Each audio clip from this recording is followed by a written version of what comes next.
اچھا بلوچ صاحب، میں ابھی چائنا گیا تھا پچھلے دنوں، تو ذہن میں ایک تاثر تھا کہ انڈسٹریل ملک ہے، تو ادھر جائیں گے تو ہر طرف کنکریٹ، جس طرح لاہور کبھی باغوں کا شہر ہوتا تھا تو ابھی کنکریٹ کا شہر ہے. ادھر نہر پہ ہم چھوٹے ہوتے ابو کے ساتھ نکلتے تھے نا واک پہ، تو صبح فریش ایئر آ رہی ہوتی تھی گرمیوں میں بھی. ابھی آپ فجر سے پہلے بھی چلے جائیں ڈیزل کی اسمیل آتی ہے. کیا وجہ کہ پودے ہی کوئی نہیں ہے.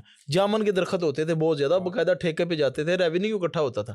ابھی مسئلہ میں نے یہی سوچا ہوا تھا کہ جیسے یہ کنکریٹ کا شہر ہے وہ بھی ہوگا، لیکن انتہائی مہنگی ادھر پراپرٹی ہے، اور اس کے اندر چھوٹے چھوٹے جو ہے نا وہ باغ لگے ہوئے ہیں جگہ جگہ.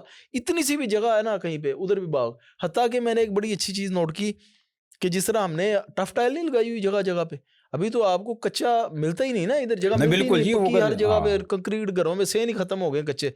انہوں نے جو ٹف ٹائل لگائی ہوئی تھی نا وہ بھی سوراخوں والی تھی کہ جب پانی آئے نا تو پانی زمین میں چلا جائے، جب زمین میں جائے گا تو کچھ نہ کچھ ذرا گھاس اگے گی. تو اس لیول پہ مائکرو لیول پہ انہوں نے مینج اس کو کیا ہوا ہے.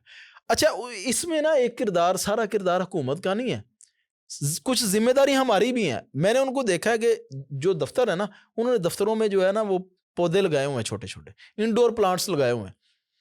اچھا جب وہ انہوں نے پانی پینا نا، مثلا صبح آئے ہیں، میں نے اکثر نوٹ کیا، یا کہیں گئے ہیں باہر، وہ آئے ہیں انہوں نے پانی پیا خود بھی، ایک تو وہ خود بھی واٹر کنزیوم کرتے ہیں بہت زیادہ، ساتھ انہوں نے تھوڑا سا پودے کو بھی ڈال دیں. یہ چیز یہاں پہ جو ہے نا وہ ڈیولپ کرنے کی ہمیں ضرورت ہے.